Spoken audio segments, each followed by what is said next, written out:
I went to a Florida State game with Lou Holtz was at Notre Dame. And it was unbelievable. The whole and then getting the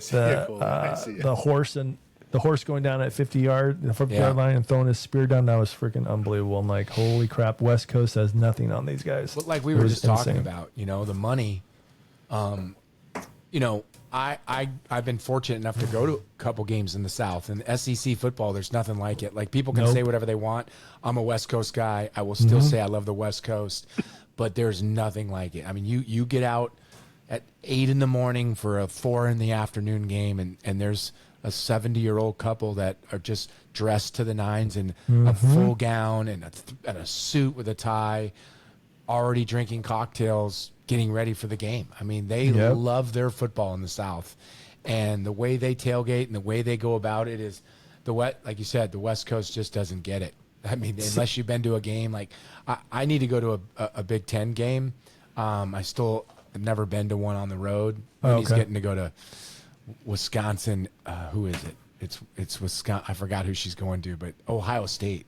She's going to Wisconsin to watch, girls Ohio trip, State of course. Illinois is just up the street from me. It's 2.5 hours away. What's Iowa? 2.5 hours, I think, is way too. But gosh, I was going to say something about that. Oh well. Bear, when you say you're at practice, is it summer stuff for your college, or is it? No. So Sean Patchell, right? Of course I do. Yeah, the lefty. 86 out of Irvine. No, was it Irvine? Yeah, Irvine High School. Anyways, he's the women's coach here.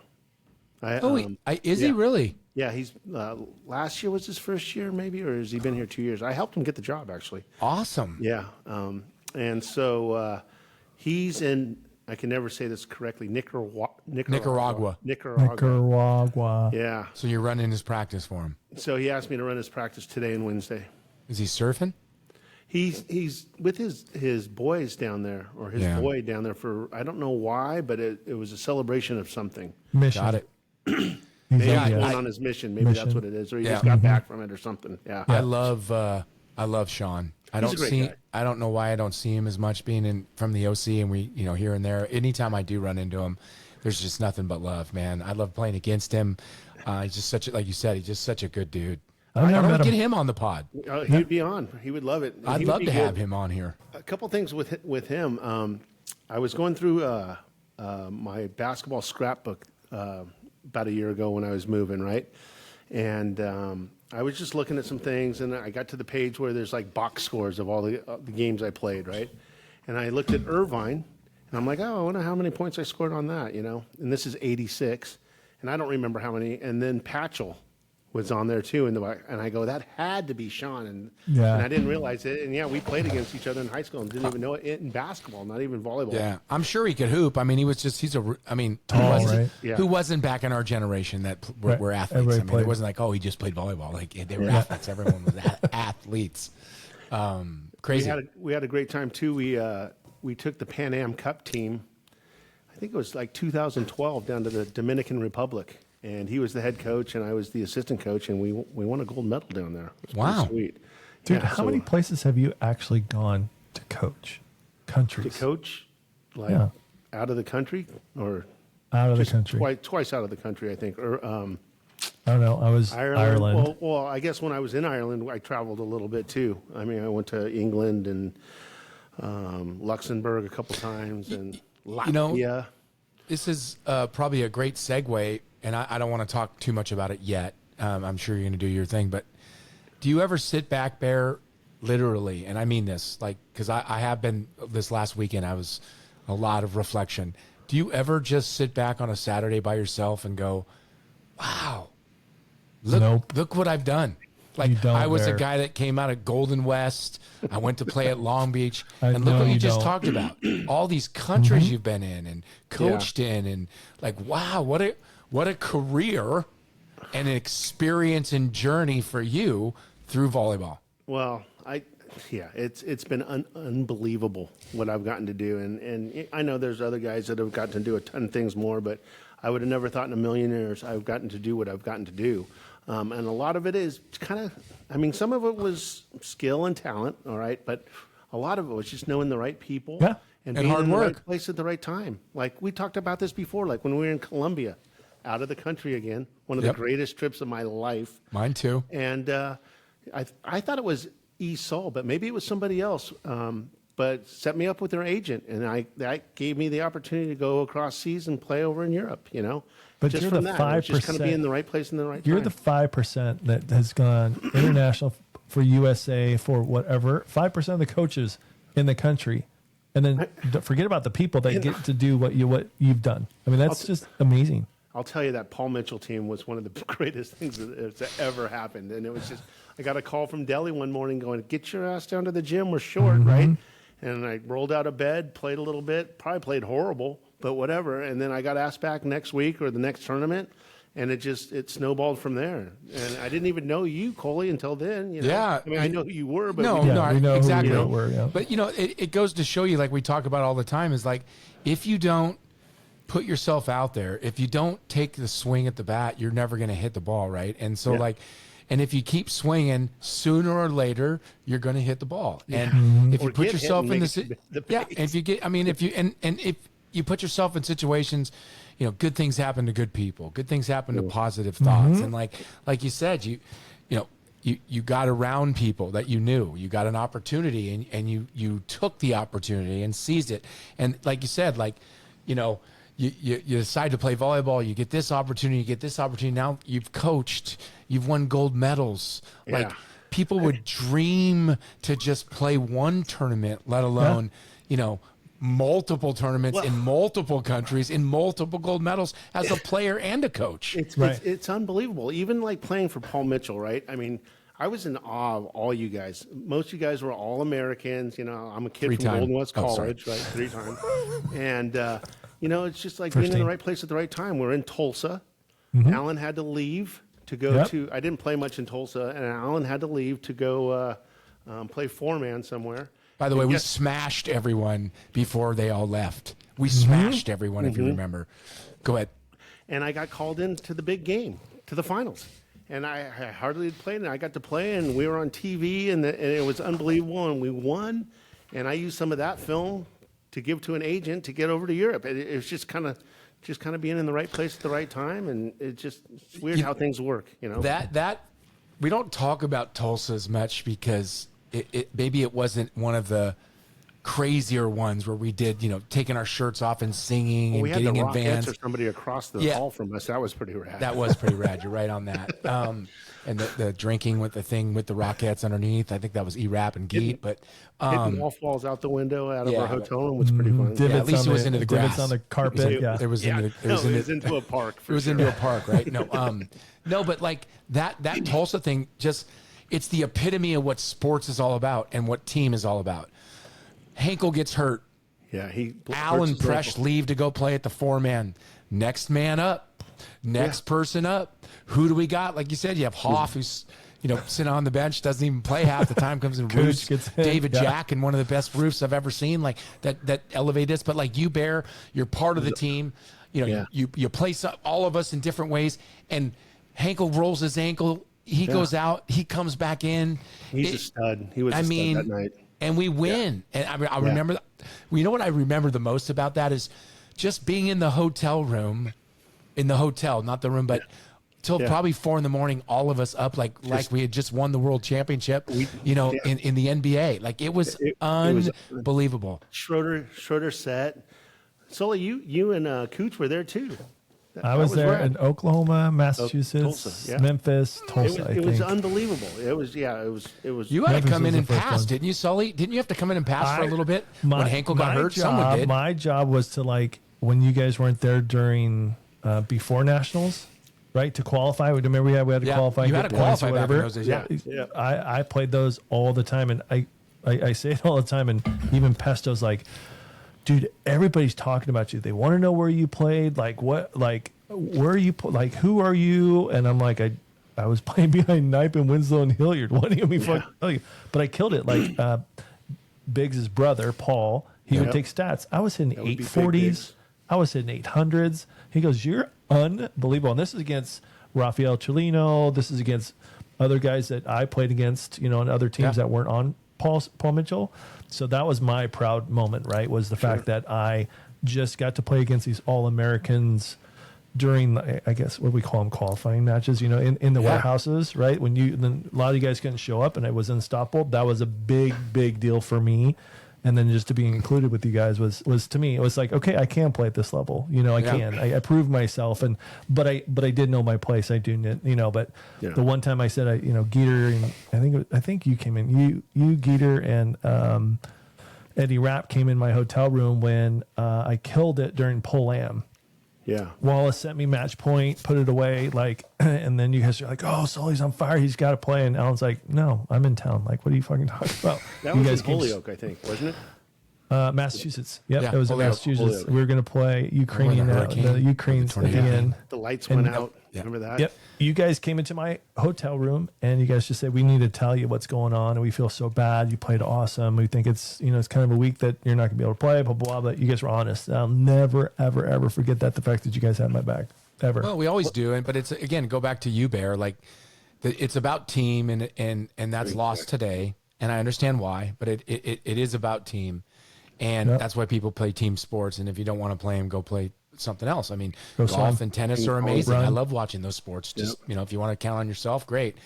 And, that's what made that Tulsa, and Massachusetts for that matter. But it's just, we were a team and everyone was fine.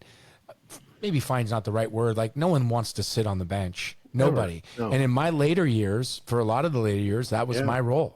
Like, I didn't play as much as I used to. And I wasn't good enough. But that's the other thing that bothers me about sports today. It's a little humbling, isn't it? It is humbling. But listen, I wasn't. And I can use my ankles. I just wasn't. And so I played when I got to play. It was great. Mm-hmm. And when they needed me, there were times where I still came in. But it's about playing on a team and it's about roles. And that Paul Mitchell, people can say what they want about nationals, good or bad.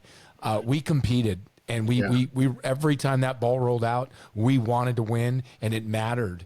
Yeah. And everyone on that team bought in to being on that team. And it goes back to you in Tulsa, making it a good moment. So, again, bring it back to full circle is you've gotten to do so much, Bear, and I love listening to your stories because you don't talk as much on this because I talk all the time, and I know that. I interrupt you both. I'm better. I'm working on it. You are getting better. Yeah. But it's just it's the epitome of why we do this show of telling stories and what sports. Don't want to just say volleyball because I want all kids to just play sports, but what volleyball can really do to someone's soul and their purpose. I mean, you're a coach in junior college. You've coached youth in this country, taking them to trips around the world. And like you said, you would have never thought you would have done that. No, in a million years. As a kid, playing sports, you always want to be a pro, right? You want to play pro football, pro basketball, whatever. And, I fell a little short on that, I think I could have played a little basketball maybe at a JC or whatever. But volleyball has opened up the world for me. I've gotten to go so many places, met so many people, even just around the country. It's been rad, just with the Paul Mitchell, with the camps, with this, that, or whatever. And I just can't believe what a blessed life I've had because of sport. It's been unbelievable. So I catch myself sometimes, and I know we're way older and we're way past our prime, but if I go to finals or a Final Four, if I go to Open Nationals, I just sit back and go, fuck, there was only 12 guys on my team for that whole year that won that thing. I was what? I was a part of that. And everybody else in here that's talking shit and think they're badass, you're like, I did that. And now if I go to Open Nationals, oh, you guys won Open? Yeah, we won a couple of those things. You know what I mean? Perspective. And I guess it's just that silent perspective of holy crap, what was I a part of? Unbelievable.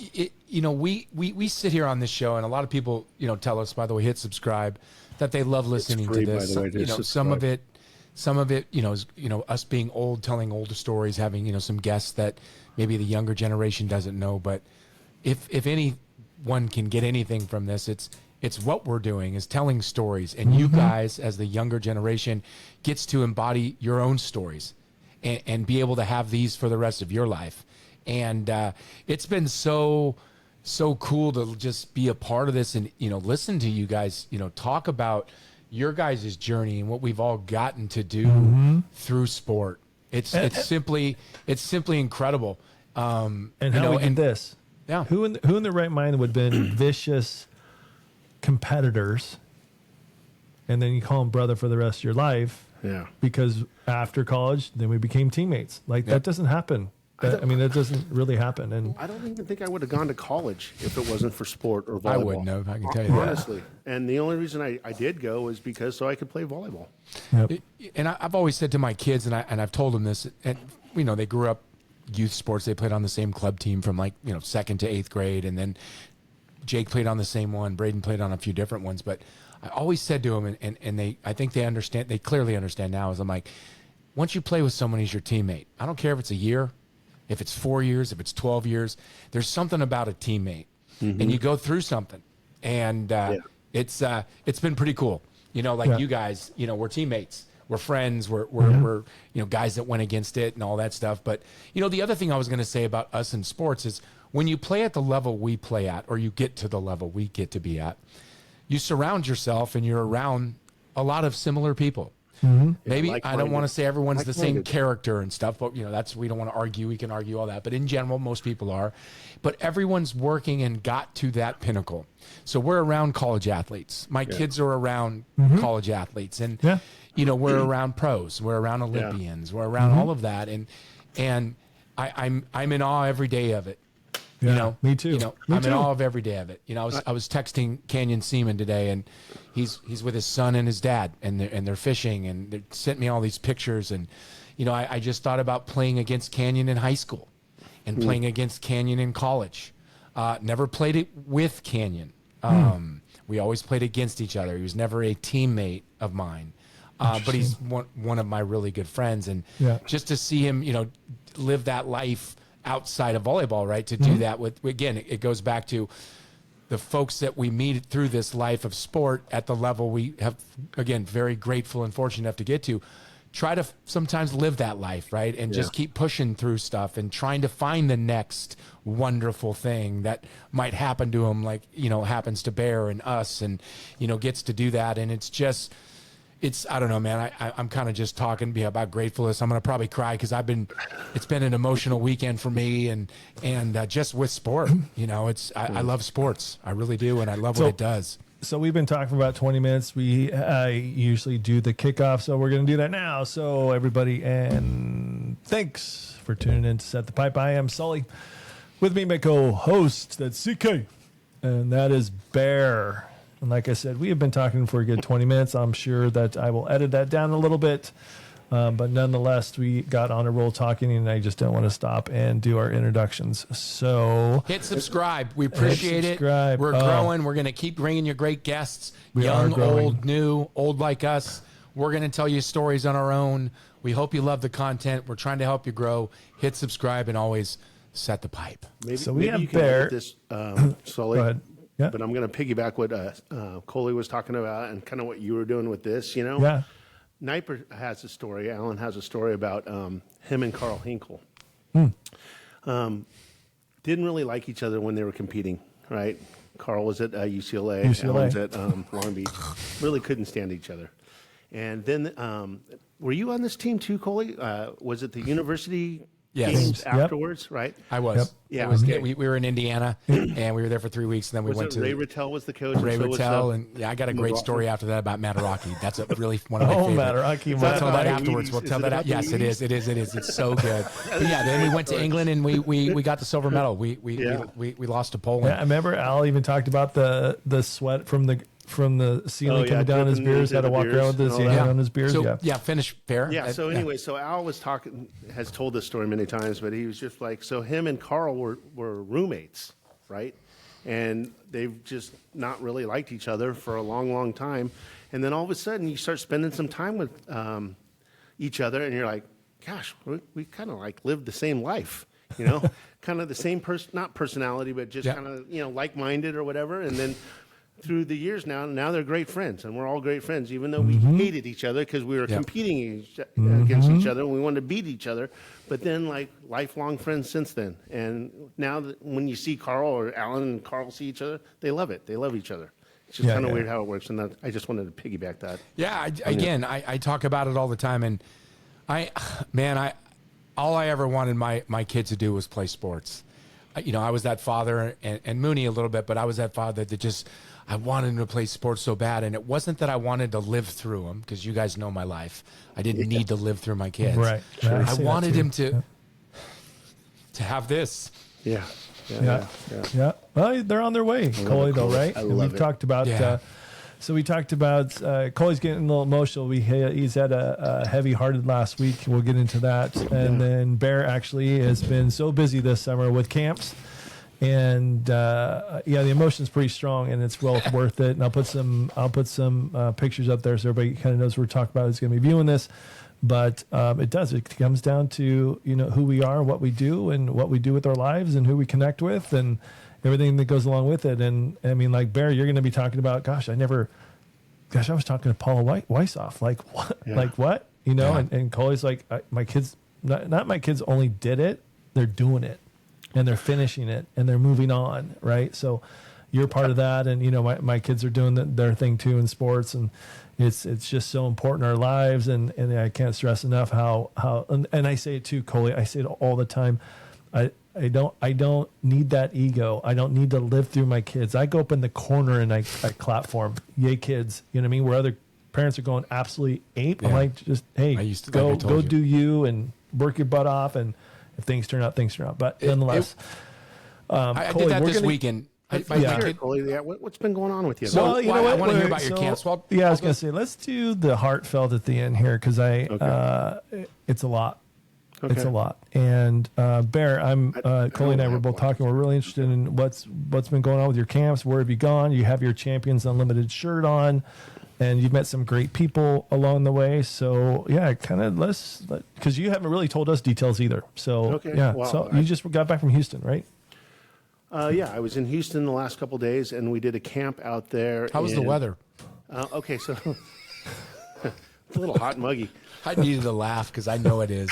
I was just in Bryan or in Texas 2 weeks ago. So this is great. So we're flying into Houston. We're about 45 minutes out, and the pilot comes on and goes, "There's a really bad storm cell over the airport, so we're gonna have to circle for about an hour." And all you think is Die Hard 2. Hour? You're like, shit, Die Hard 2. It took over the airport.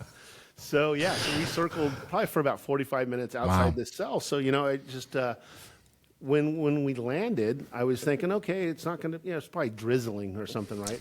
No, it was absolutely coming down when we landed, and I'm like, how do you land in this? And it's kind of freaky, because I always think the plane's gonna go out of control. Anyways, we landed safe and all that. Excuse me. We get out of the plane and we go wait for our Uber, and it's like hurricane weather.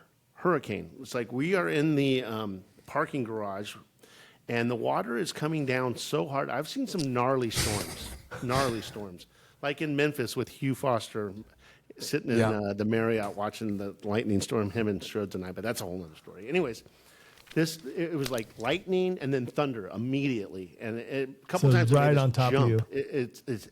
I've seen some gnarly storms, and like I'm looking out the parking garage, and crap is flying through all over the place. Like it's like hurricane weather, right? And Annie M. It's like Toto circling up.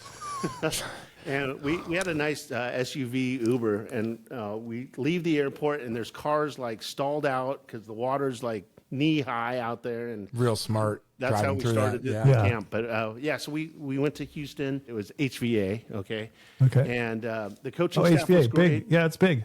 Yeah, and they were great, and we had 2 sessions on Saturday and Sunday, and they were 5-hour sessions. We had about 60 campers, and it was awesome. We had a great time, and Alan is unbelievable. Every time I go on the road with Alan or work a camp with him, I've been doing this with him for 25 years. I learn something new every single time. I mean, he is amazing. And the sport of volleyball has evolved, and Alan, I think, is leading the way in evolving volleyball. So now, what other cities did you tour this summer? that was, well, I was in Washington, D.C. or Virginia about 2 months ago. And then earlier this last week, I did just the Long Beach State Camp. That's right. And Long Beach in State. the pyramid, and that was unbelievable. They had 2 sessions. The first session, about 150 campers, and I think the second session, I didn't get to do because we were in Houston, but they had about 250 Wow. kids in the It's growing. In the Telling you, man, pyramid. the sport's And- growing. Yeah, and they had a great year last year too, and that helps. But I'll tell you, McKay Smith, Nick McRae, John Perry, Alan's staff, they run They run it the for show. the most part, you know, Yeah. and they just do a great job. They make the campers feel great. It's a learning experience. It's fun coaching with those guys. It is an awesome atmosphere. And walking into the pyramid Monday morning, those 3 come up to me and we're talking, and they said they love Set the Pipe. So I thought that was kind Yeah, of cool. baby. It's great. It's out there That's a little right. bit. Yeah. It is out there. The stories, Yeah. again, it goes back to what we were talking about with what you're doing with the camp. Like, go back to you. I mean, you go to Golden West. You don't even know if you want to go to college. You play volleyball. You're not a star like you were No. saying at Long Beach. And now you're sitting here and you're coaching camps and you're helping the youth of America and you travel all over the world. It's just, like you said, Barrett, it's amazing. So what's next for those camps? What do you have Are there left? more the rest of the summer? Well, so there's a little bit of a break right now. I know Alan's doing some clinics with Champions Unlimited. That's what this is. And I think he's going to Toronto next in a week or 2 and trying to set up some things. And then I think in September, we're going to Norway. Norway We're in going to Norway. September. How Sweet. about that? I can't wait to do a pod with you and I was Al going to say, over we're in, going to do in live Norway. from Norway. It's gonna be In awesome. Oslo, We'll Norway. pull So that we're off. going over there for a few days. And then I think either right before then or right after that, we're doing another one in Fort Lauderdale. So, we're just Well, bouncing that'd be all good over the weather by place. then. It's fun. What's Yeah. that now? It's not be good weather then. Yeah, Fort it's Lauderdale nice. We do it during that every time. year, I think in September or October. We've Yeah. been doing it for about 5 or 10 years for Ocean Bay, which is Mike Zarati's club out there. And he treats us real well. And we go out there for 2 or 3 days, and it's a lot of fun. Yeah. I was just in Orlando. The weather was fantastic. Yeah. Really? I was going to say, Yeah. Tampa was. Humid too, right? Yeah, humid. Yeah, you walk outside, you got to take a shower. I don't know how Jake's living in Austin, which is pretty humid too. Like, I don't know. I couldn't do it. Like, I just couldn't do it. Like, I could live in the heat if I had no choice. I could go to Vegas or Palm Springs. I don't really want to live in Arizona with the heat, but I could.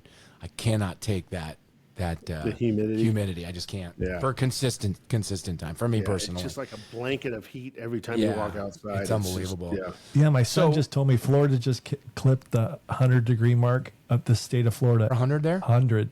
I'm not buying it.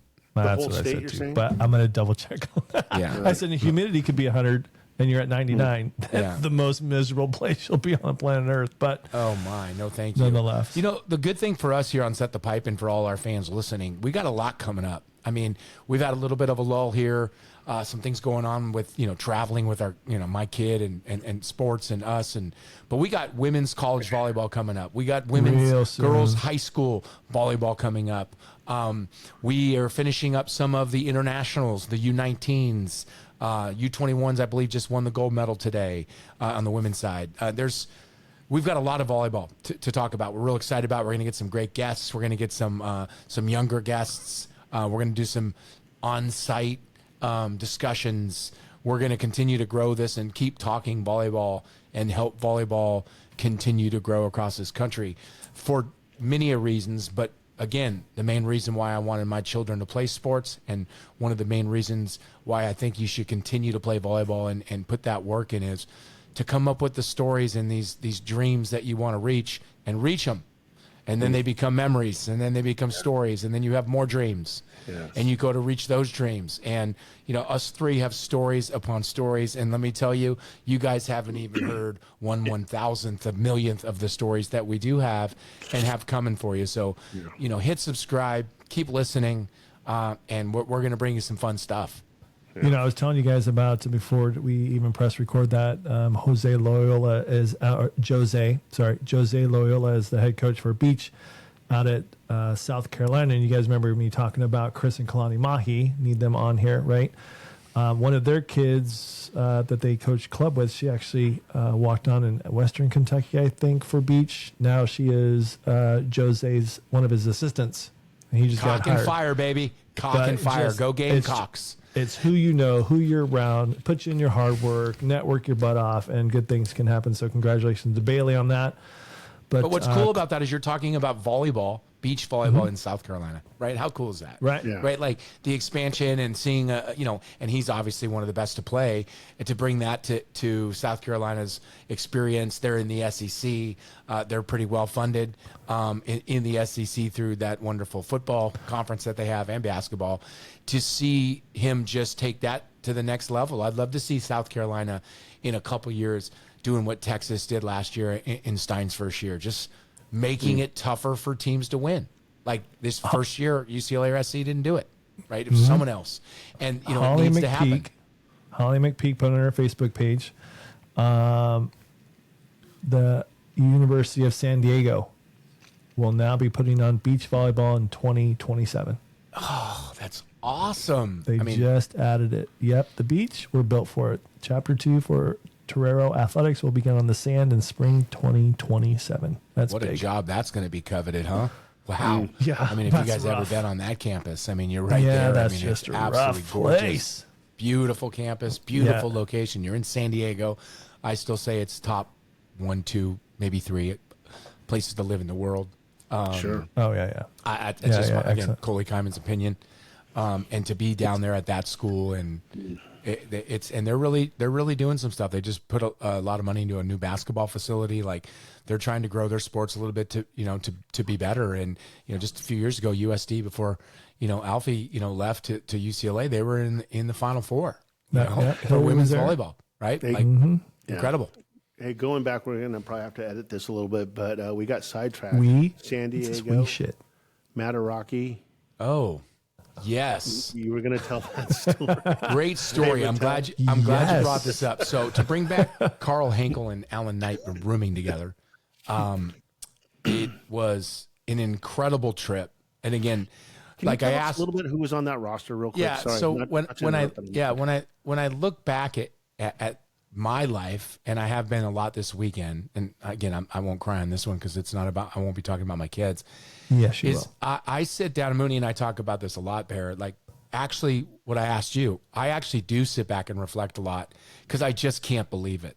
I just can't believe the life I have lived since the day I showed up at Cal State Northridge. Actually, before that, like, even through high school. I don't think about it that much, Coley, but then, like, when we start talking about it, it's like when we read people's accolades and they're like, what do you think about that? And, like, I don't really think about it that much, but when you just said that, I'm like, wow, I've gotten to do a lot. Shit, So, right? Yeah, A lot more people have in the world. Yeah, dude. it's 1991, and it's the World University Games team, and it's going to London.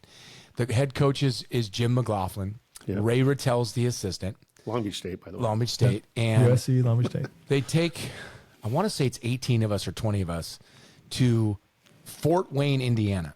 And that's where Arnie Ball was and Loy was. Loy Ball. Yep. And they put us on a golf course in like these beautiful condos or townhomes on a golf course. And we had, 2 to a room. We had a kitchen. It was like country club living, literally. Yeah, nice. For 3 weeks, we were there. Over 4th of July, Alan Knight, Brett Winslow, Coley Kyman, Mike Seeley, Canyon Seaman, Loy Ball, Nick Becker, Matt Lyles, Mike Mataraki, Tom Sorensen. Who's your setters? I think Seeley. Carl Henkel. Greenbaum. Excuse me. Greenbaum. Carl Henkel. Was Greenbaum there? We had 3 setters. We had Seeley, Canyon, and Canyon. Loy. Okay. Oh, okay. So they actually took 3 setters. Took only one opposite, which was Tom Sorensen. Mataraki was actually pretty good, so was Presh. But Was Ivy on that team? Ivy, no, he was. They were a little bit older. Okay. I said Nick Becker and Matty Lou. They were the 2 lefts. Perkins, Jason Perkins was there Jason as well. middle. He was Played a another little middle. college with us. He's Yeah, been so- on yeah, guy. he Yep. did. And I think he won a gold with us once too. Yep. He was in Tulsa. He was in the middle. Yep. though. He was. You're right. You're right. Yep, he did. He was starting over Hoff. Go figure. Yep. And how, the fact that I started over Hoff too is even I mean back and then you're like, yeah. Looking back now, it's like, wow, like Hoff became pretty damn good, right? So, but that roster right there that I just mentioned is unbelievable, right? And crazy. Just half a dozen of those guys went to the Olympics, and played on our indoor team for multiple years. And then there was a few others that that were there that ended up getting cut, right? A couple guys from the East Coast I should probably know, and I'm forgetting some names as I get older. I have the pictures, but so we're there for 3 weeks. We're going out every night. There's a couple bars there, having the best time ever. So long story short, I want to get to the story because I can tell multiple stories within this. And when Presh comes on, we're gonna tell his story because I'm gonna leave it for that because it's truly. Presh was on that roster as well. Yeah, he wasn't on the roster. He didn't make the cut to England, but he was there for probably 2.5 weeks. Okay. Almost till the end, to the last cut. So it's a practice. It's early in the morning, and they had separated the two teams. So we're going to have a red versus blue match. They're selling tickets to the game. We're getting ready to play. This is kind of the last go around before they make the final cuts and we can put the team together. But it's something we've been working for 3 weeks, right? So there's like 2 days, and they gave us like maybe a day and a half or whatever to get with your teams. And, there's, 14 of us, there's only going to be 12 that make the roster, but they're 14 or whatever it is. So it's an early morning practice. It's 8. It's like a Sunday, and we only got the one practice. Everyone wants to be done. We're going to the buffet and fish or whatever. And so Ray Rattel is always all over Mataraki. Yeah. Like Mataraki just nonstop. And you know how Ray, you guys know Ray more than that was Mike Nelson. He was all over him, just nonstop. Rock! Yeah. What are you doing, Rock? So. It's we're doing a drill. We're scrimmaging the team. It's not the match, but we're actually in it. We're playing, right? We're actually playing red versus blue in practice. And something happens, and it's early in the morning, and he's like, "God damn it, Rock! What are you doing, Rock?" And Rock, in the whole practice, just stops and goes, "Ray, who pissed in your cornflakes this morning, Ray? Come on!" And Ray just started laughing. It was funny. It was over. Obviously practice. The rest of the trip, we're going to the buffet. Ray's like, "Rock, come on over. I got a seat for you, Rock." It was just, they were buddies after that. They were buddies after that, but it was just so and it was Rock was just over it, man. He just could not take it anymore. This is 2.5 weeks into the trip. He's been getting yelled at every day by Ray. Ray's riding him. And he's like, "God damn it, Rock. Why are you not here?" And he's like, "Ray, give me a break. Who pissed in your cornflakes this morning?" or something like that. And everyone just didn't know what to do. They go into laughter and crazy. He laughs. And then it was just, we actually won the match the next night too. So that made it great. That's a great story. Broke the ice. It was pretty funny. That story. Yeah. I'll tell you one more story about that trip. And I owe Jimmy Mack for this. And this is more of maybe a little bit serious in some regards. So I was a competitor, right? And that's all I wanted to do. I wanted to make this team. I was a year younger. A couple of us were sophomores. Everyone were juniors. And we're getting down to the nitty gritty. And I'm playing left back, and he gets mad at everyone. You always lean back a little bit, lean back. So I did it a couple times, and he freaked out on me and whatever. So it's in a morning practice, and we're going after it. And there's 14 left, and only 12 make it, right? And they're going to make another cut in a day or two, and it's over. And I'm sitting there left back, and I don't know who goes up, paint brushes it right over, and it just drops right on the 10-foot line. We're supposed to be on the 10-foot line. And I'm whatever, falling back, and you're on your heels. And he fucking kicks me out of the gym. Not just get off the floor. Wait, McLaughlin or Ray? McLaughlin, head coach. Jimmy Mack. He just goes, "Get out of here." I was so I kind of okay, maybe he's pissed. I start walking off the court, kind of go. Nick Becker hurt his ankle, so he's doing some rehab on a table over there. And I'm do I go or because the door's right there, and I'm of course not. He's just testing me, whatever. And 30 seconds later, a minute, and he's like, "I said, get out of here."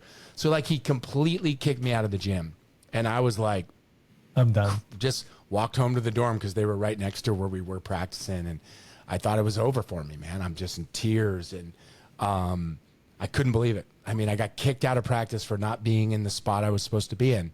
And he told me to be in the spot over and over again. And valuable lesson he taught me. I don't know how many more times I ever was not in that spot, even if I got hit in the face. Hence, Sully hit me in the face years later down the line. But I just would never not be there because of it. And he talked to me afterwards, explained it. It was awesome, and he it lit a fire under my ass. And I came back in and was better than I was the whole time because I was not getting sent home. I remember in Paul Mitchell, you scooping some balls in that spot right there, Coley. Well, that's because Jimmy Mack threw me out of the damn gym. And, like I it's tough for me sometimes. And I have this thing with Mooney because of what happened with Jake and, him leaving through that one experience through Wyoming. And it was a different thing for him because of his, honestly, where that whole thing went through his mental accord. I'm not opposed to any of that. And I never will be. I have no problem with coaches being very difficult. I have no problem with coaches cussing at my kids. I don't have a problem. There's a little difference when it's a little different than what was going on there. But, I look back at those times and I'm glad he threw me out of the gym, right? Like I'm glad that he gave me that opportunity to come back in the gym. And that wasn't my last chance. And I lost the chance to be on this USA team representing our country in the World University Games, which I got to go over and start and play and win a silver medal and play in the gold medal match. And he could have just let me just miss the ball and miss it again. And then them go vote and say, hey, we can't have this guy. He can't even dig a ball in the back row. Like, we're going with him, right? Like, he could have easily done that. Instead, he taught me a valuable lesson, and I love Jimmy Mack for it. But there's some great stories from that trip. Such great players, and all of those guys I mentioned, all of them, I'm friends with, right? And Tim Kelly was on that too, by the way. He was there at the beginning of it, and Dwayne Cameron too. The thing is about that is, I went the next year. And we told a little bit of the story. It was my 21st birthday in December. And the summer before was the World University Games. So I'm a college kid. And it's kind of like that now because a lot of these kids play club. But my 21st birthday, Tim Kelly, who's a Bruin, who all of us hated the UCLA Bruins, right? We all did. Every one of them. Even when we played them, even they were our friends. But he hosted a party at his house in Westwood for me. And all the guys I just mentioned, Matt Lyles, Brett Winslow, Al Knight, Carl Henkel, Canyon. Well, Canyon was up at Stanford. So you're talking Pepperdine, USC, UCLA. Sorensen. All of them came to my 21st birthday at Tim Kelly's house that I had met and spent time with. There were some Northridge guys there too, but I wasn't in Northridge where, you've heard me bleed red and black and talk about it so much. Yeah, for sure. Yep. I was with all these guys that I was with in a summer for 3 weeks and put time and love and everything together. And it was a great night. My birthday was amazing. Plus, Mooney won the national championship that night and I didn't even know. Alan said the same thing about that group.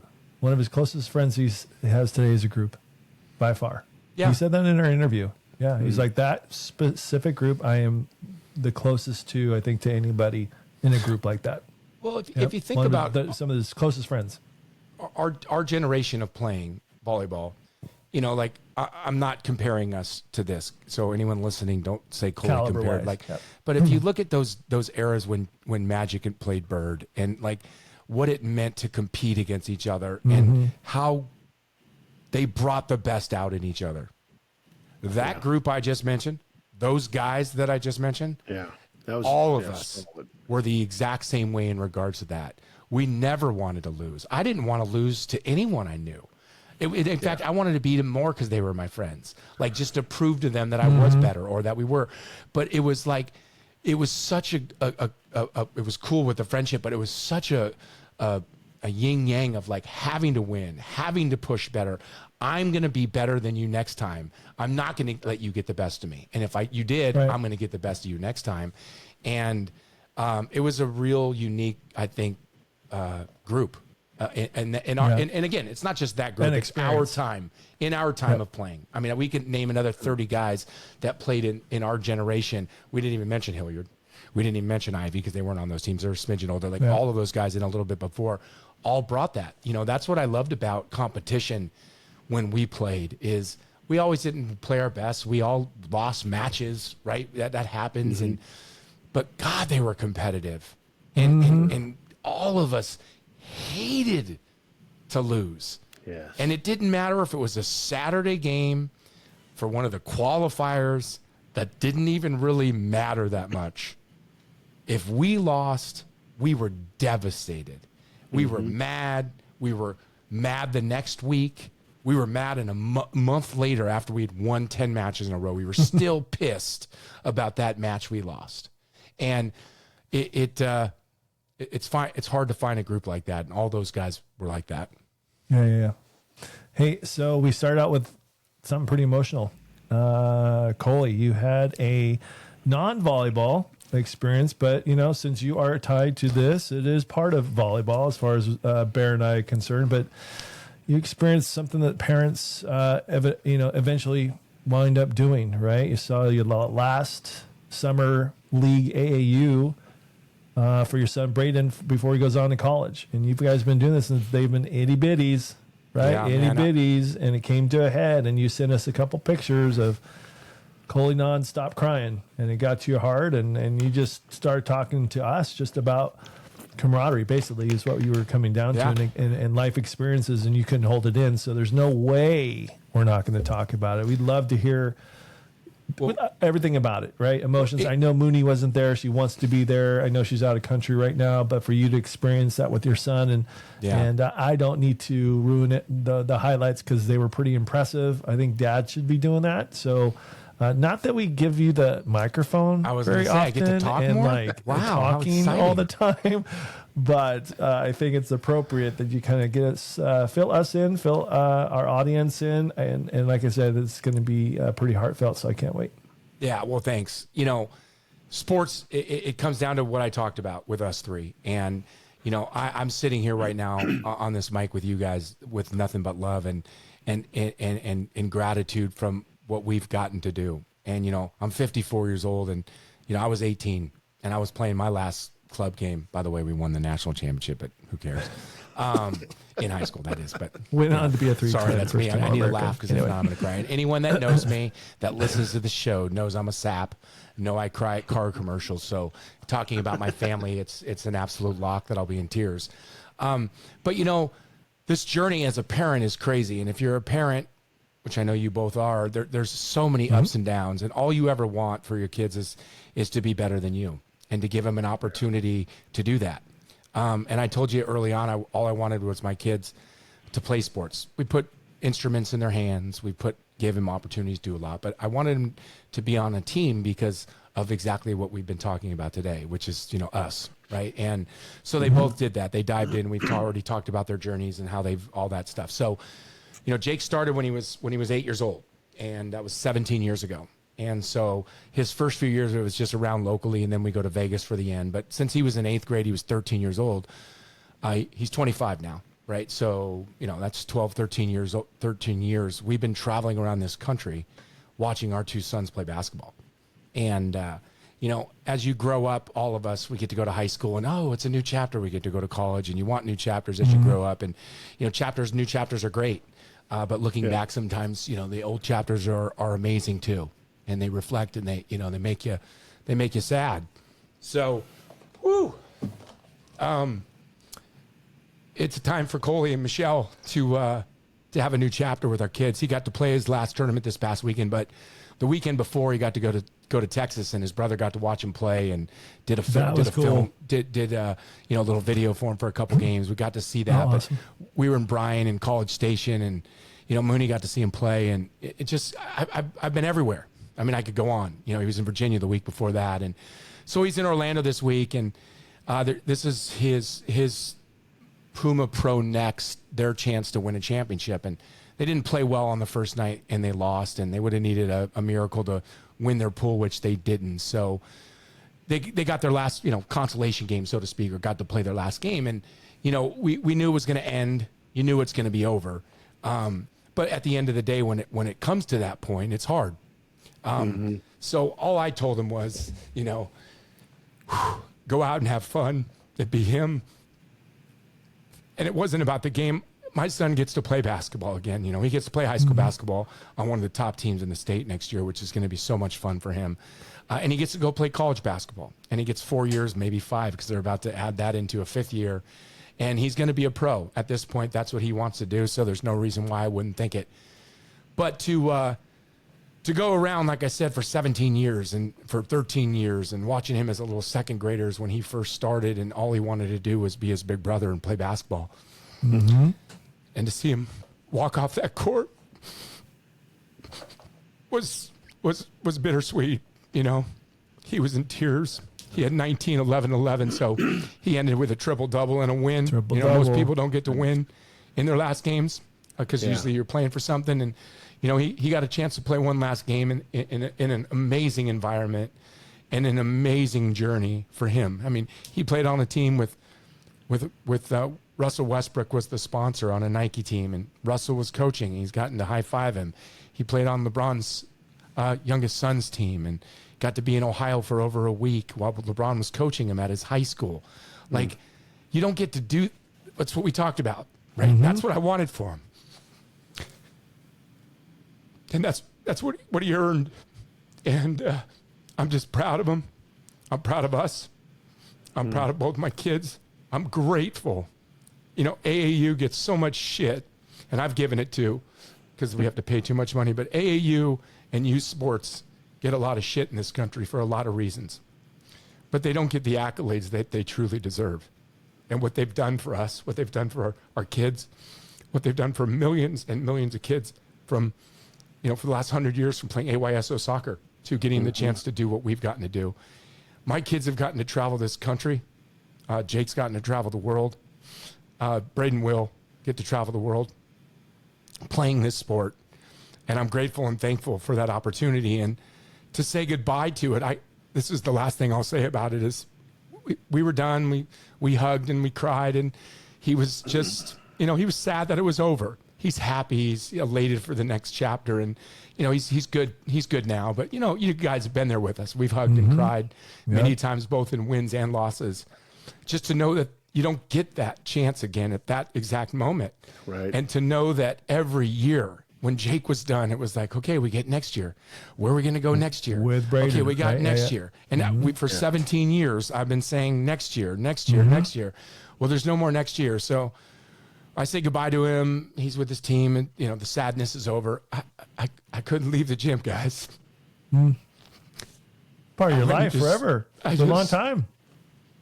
I went out on my own terms, and I finally left and said goodbye. And as sappy as it sounds, it's again, he's lucky because he gets to play on, but it's time to say goodbye to it, right? And it's time to move on. And I'm really excited about the next journey with Mooney and with him in college sports. But it's an end of an era. It's an end of a chapter of my life. It again shows me that I'm growing up and my kids are growing up. And that's it. So AAU basketball no longer for the Kymans, and it's on to the next journey for college basketball and high school. One more last year for high school. So thanks for letting me share that. And that's rad. That's so good. And thanks for always being there, with it. I love texting you guys, and I love seeing the texts from you guys about your kids. And, that's for me what it's always been about, is raising. I told Mooney when we had boys, is all I wanted, besides being athletes, was to raise two good young men. Humans. And my boys are good men. Love it. Yes, And they're good basketball players too, by the way. Absolutely. Really good basketball players. Triple doubles. They're good men. Yeah. And I love them for it, and I'm proud of them for it. As and they you bought should into be. the journey. And again, a lot of the ways and reasons why they're good men is they got to play sports. They got to be around amazing people. They got to meet amazing people, coaches, mentors that have meant so much to them and have helped them grow and evolve to be the men they are. It takes a village, and our village of basketball is my heart runneth over. Yeah. So super raw, by the way. I Thank think you, Bear would Corey. agree. That's right? great. Yeah. Awesome. That's great. How many parents out there have the reaction that you do? Because you're not coming in as a one angle. I heard like 6, 7, 8 different angles that just came out of you, right? It wasn't like, okay, it's in the era. Nope, it was this: proud, gracious, thankful. Like it was just different ways. How many parents actually experience that? And when you answer that, do you think it's because of what you experienced when you were younger at that level and what you did and did not achieve, and then what you were able to do for your kid? I mean, just the evolution, right? So what do you think? Well, I think it's a little bit of both. I mean, I saw some parents, like we have 2 17s teams, players play, and they played the day before and they advanced, so they had a chance to win. So it's a different environment. They're playing to win something and try to advance, and they lost. So the emotion was way different than the emotion from our game, winning and just walking off knowing it was over. Right. And there was a few parents, that were in tears, and their kids too. And it's some of them might never play basketball again after their next year of high school. That's the other thing that is such a different thing for me. And that's the other reason why I don't want it to come off, not like gratefulness because my kids do get to play basketball. As I'm walking up the stairs after I finally left the gym and I'm just crying by myself, a woman said, "Are you okay?" And I said, "I am." And she's like, "Are you sure?" I said, "Yeah, I'm just, I'm just sad it's over." And she's like, "Well, is your son going to play again?" I said, "Yeah, he's going to play college basketball." She's like, "You should be excited." I said, "I am excited. It's just hard to say goodbye." Sure. Right. Gotta mourn. It's hard to say goodbye. Yeah. And so I think some parents do. And this is why, another reason why I love being on this. And I've been telling people within the club is, stop missing the boat on this thing with club sports. Journey. If you're willing to put the money in, put the money in for what I just said about raising a good kid and giving them experiences of a lifetime. If they want to play college sports and they're good enough to play college sports, that's something that you need to be honest with yourself and them. Yep. But if they are, then let them work hard and do the extra stuff. Let them do what they want to do to get there, because it can happen. We all know it. It takes a lot of work, but don't make it about that for these other experiences. It needs to be about that. And if it was, more people would be emotional like this. I was texting my friends, all my friends, and I text Geeter personally, and he said the whole family gave it everything.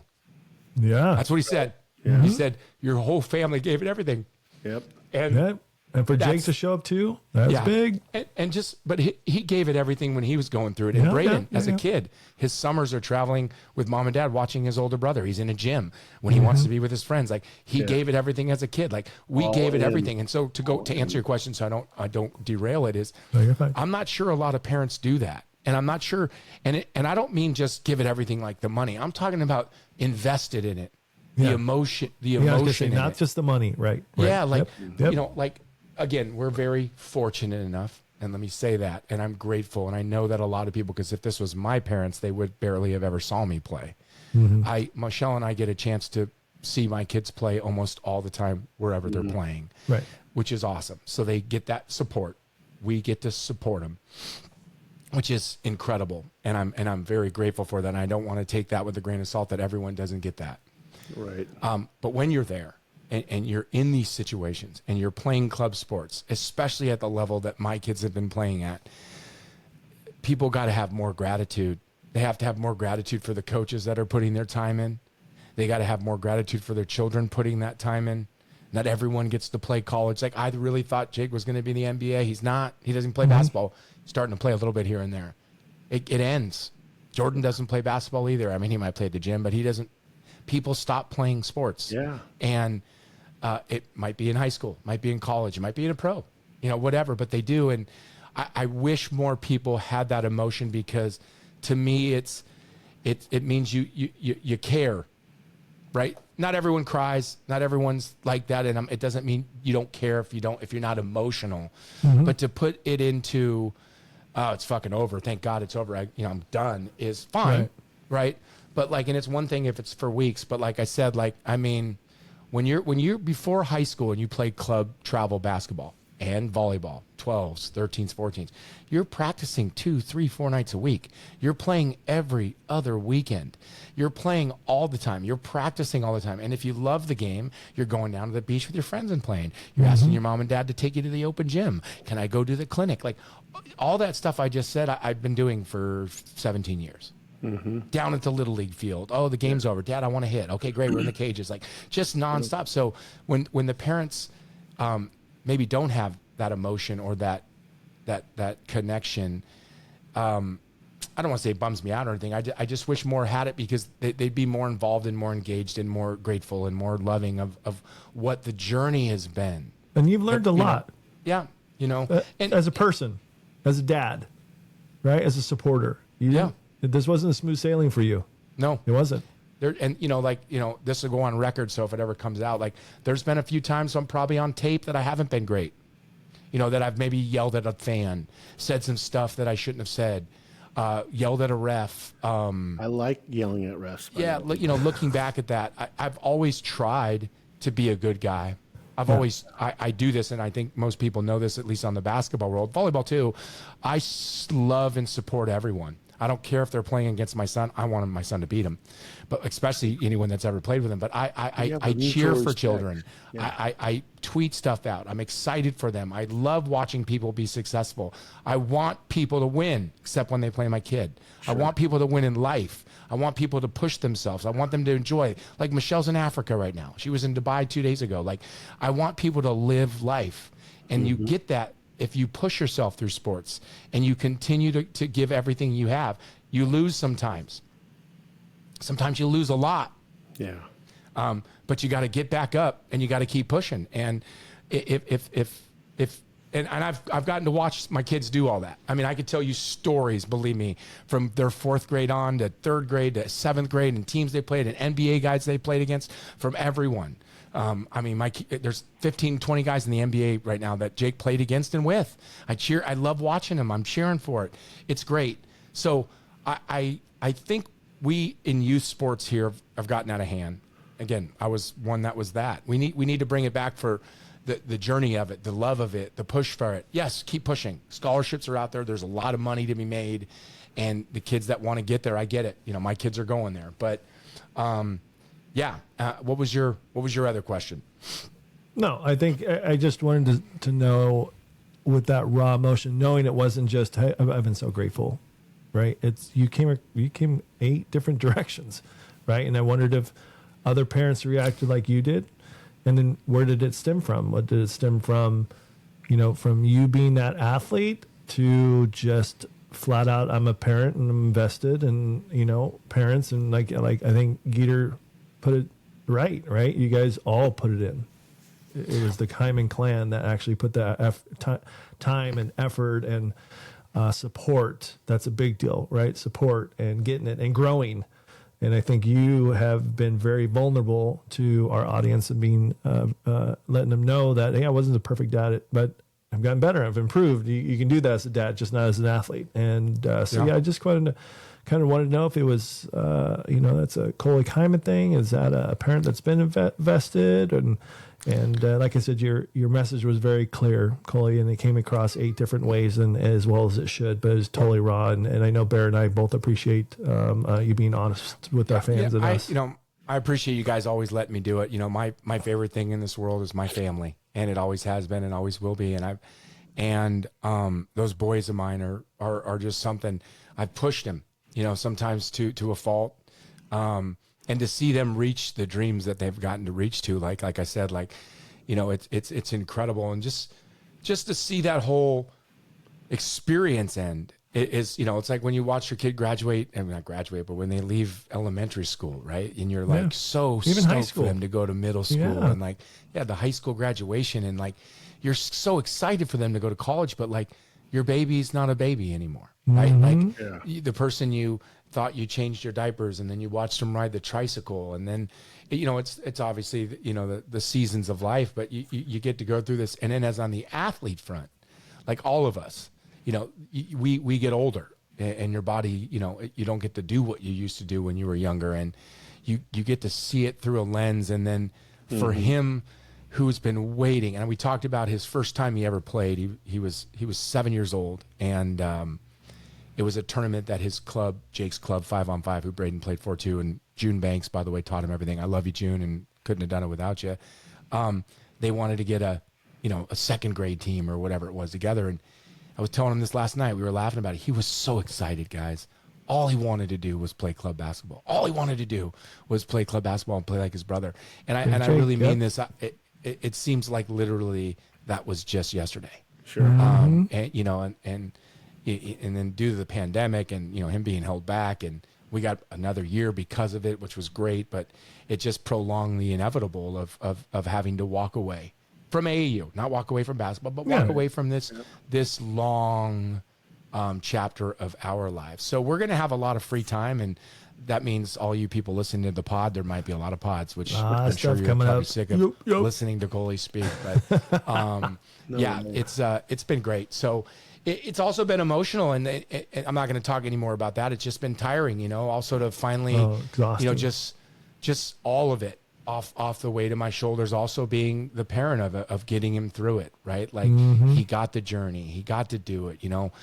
We talked about this before, Sully, and it's probably a whole different segment, but the volleyball world and the basketball world are completely different. And I mean, in the way it's regulated, in the way it's monitored and managed, you know, and the biggest difference is, you know, the basketball has shoe circuits, right? And the shoe circuits mean the shoe companies are paying for the kids to play club sports. Wow. So you're traveling all over the country, you're getting a ton of gear, and you're not paying for it, right? You're not paying for your kids, I should say.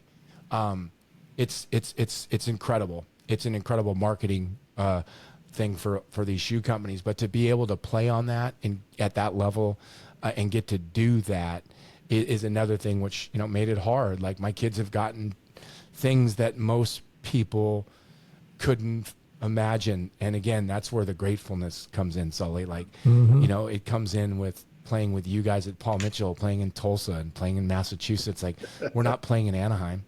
Like, we were traveling around the country with Paul Mitchell, on Paul Mitchell, playing volleyball, you know, getting to do things, getting to see things and spend time together in tornadoes, you know, in Holyoke. You remember where, like, they had to stop playing. We were in the hangar. Everyone got to hunker down because that was one of the places that you would go during a tornado. Yeah, that was crazy. Yeah, so incredible. I love sports. If you haven't noticed that on this pod, have your kids get into them for whatever reason. It's not, if you can get a college scholarship, amazing, right? Yeah. But it shouldn't be about that. It should be about, you know, what you've heard us talk about tonight. You know, you listen to journey, Bear, gratefulness, friends, brothers for life. Yep, all the above wrapped in a bow. Kept me out of the gutter. Yep. Well, I was in the gutter a couple times, but I wouldn't have graduated, Bear. You're the same. We talked about this, and this probably, you know, my kids I don't like talking that much about it, and I'm talking about it publicly, but I was not the best student because I didn't want to be. I look back now, I wish I would have done more because it would have been just more beneficial, but sure. But I love sports, and I knew that if I wanted to play sports, I needed to go to college, and I needed to pay attention enough to do that. And you know, because of that, you know, I'm another reason why, you know, sports did it for me, just like it did for you. Yep. Well, if anybody is listening to the end of this, because I'm sure we'll announce it in another pod coming soon, I am going to be in Southern California from the 7th to the 10th.